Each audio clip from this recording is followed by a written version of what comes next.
नमस्कार. स्वागत आहे तुमचं माझ्या यूट्यूब चॅनेलवर.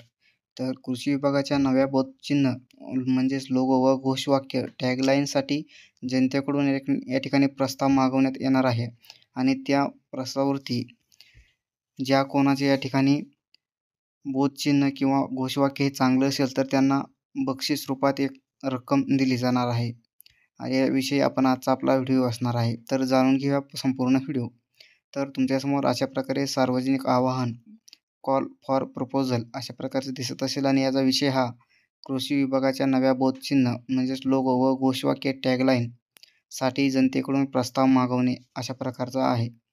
तर कृषी विभाग महाराष्ट्र शासन हे राज्यातील शेतीविषयक धोरण, कृषी सेवा व शेतकरी कल्याण यासाठी कार्यरत आहे आणि याच्या कार्याच्या दृश्य माध्यमातील ओळखीचा एक भाग म्हणून नव्या बोधचिन्ह व घोषवाक्य निवड करण्याचे प्रस्तावित आहे.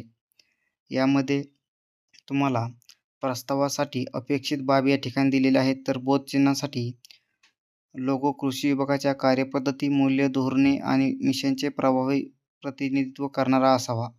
त्यानंतर यामध्ये शाश्वत व पर्यावरणपूरक शेती, शेतकरी सक्षमीकरण व कल्याण, पारंपरिक मूल्यांमध्ये आधुनिक तंत्रज्ञानाचा समावेश, कृषी क्षेत्रातील नवप्रवर्तन व संशोधन, महाराष्ट्राच्या कृषी संस्कृतीचा गौरव करणारे असावे.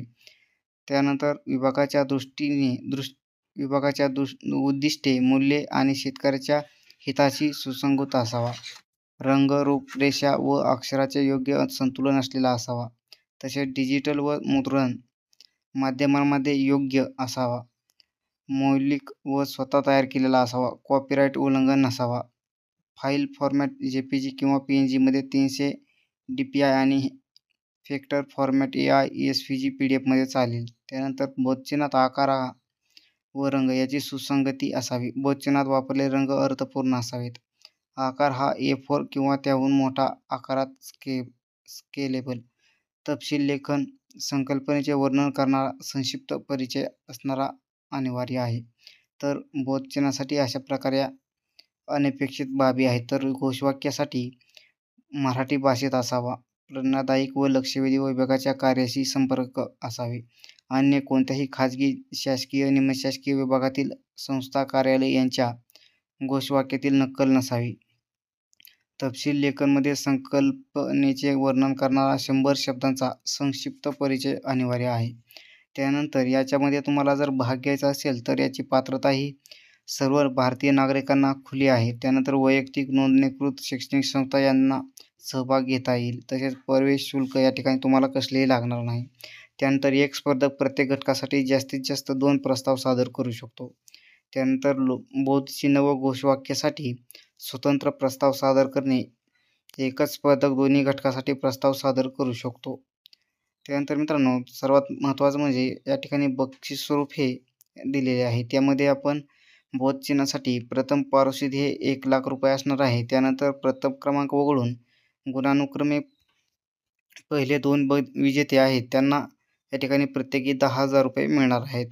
त्यानंतर घोषवाक्यामध्ये प्रथम पारितोषिक हे 50,000 आहे आणि प्रथम क्रमांक वगळून गुणानुक्रमे पहिले 2 विजेते जे असतील त्यांना प्रत्येकी 5,000 रुपये दिले जाणार आहेत. तर सर्व विजेत्यांना प्रमाणपत्र व कृषी विभागाच्या अधिकृत संकेतस्थळावर ऑनलाईन किंवा प्रत्यक्ष कार्यक्रमात सन्मान दिला जाईल. त्यानंतर सर्वात महत्त्वाचे म्हणजे या प्रस्ताव सादर करण्याची अंतिम तारीख ही 25/6/2025 पर्यंत आहे. म्हणजे 25 जून 2025 पर्यंत तुम्ही प्रस्ताव सादर करू शकता.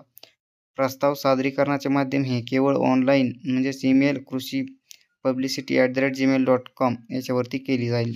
तर यामध्ये तुम्हाला आवश्यक संलग्न माहितीही द्यायची. तर स्पर्धकाचे संपूर्ण नाव, पत्ता, ईमेल, मोबाईल क्रमांक, स्वघोषणापत्र की सादर केलेले बोधचिन्ह घोषवाक्य हे स्वतःच्या बौद्धिक संपदेतून तयार केलेले आहे की नाही. त्यानंतर बँक तपशील फक्त विजेत्यासाठी मागवले जातील. त्यानंतर अटी शर्तीही या ठिकाणी या प्रस्तावासाठी आहेत. तर बोधचिन्ह व घोषवाक्य शिफारस निवड अंतिम मूल्यांकन समितीच्या निर्णयानुसार होईल. त्यानंतर निवड झालेले बोधचिन्ह व घोषवाक्य कृषी विभागाची मालमत्ता ठरेल. त्यासंबंधीचे सर्व हक्क कृषी विभागाकडे राहतील. कृषी विभागाला कोणताही प्रस्ताव नाकारण्याचा किंवा कोणत्याही टप्प्यावर स्पर्धा रद्द करण्याचा अधिकार असेल. बोधचिन्ह व घोषवाक्य यामध्ये आवश्यक ते बदल करण्याचा अधिकार विभागाकडे राखीव आहे. आवश्यकता भासल्यास मूल्यांकन समितीच्या निर्णयानुसार बोधचिन्ह व घोषवाक्य निवडीसाठी थोडी सुधारित आवृत्ती मागविण्यास त्यानुसार पूर्तता करून देणे संबंधित सादरकर्त्यास बंधनकारक ठरेल. लोगो पूर्णतः मौलिक असावा. कोणतेही कॉपीराइट नसले पाहिजे. कॉपीराइट आढळल्यास स्पर्धक अपात्र ठरवण्यात येईल. त्यानंतर बोधचिन्ह व घोषवाक्य अंतिम मान्यतेबाबत निर्णय शासन स्तरावर केला जाईल. स्पर्धकाने लोगो सादर केल्यास वरील सर्व अटी स्वीकारल्या आहेत असे गृहीत धरले जाईल. तर तुम्हाला आणखी काही माहिती हवी असल्यास अधिक माहिती व शंका निवारणासाठी तुम्ही ईमेल krushipublicity@gmail.com वरती किंवा तुम्हाला या ठिकाणी फोन 020 25 53 78 65 वरती करू शकता. आणि अधिक माहितीसाठी कृषी.महाराष्ट्र.gov.in या वेबसाईटवरती तुम्ही भेट देऊ शकता. तर मित्रांनो, तुम्हालाही जर यामध्ये भाग घ्यायचा असेल तर तुम्ही घेऊ शकता. तर चॅनलवरती नवीन असाल तर आपल्या चॅनलला सबस्क्राईब करायला विसरू नका. व्हिडिओ आवडला असेल तर लाईक करा, शेअर करा. धन्यवाद.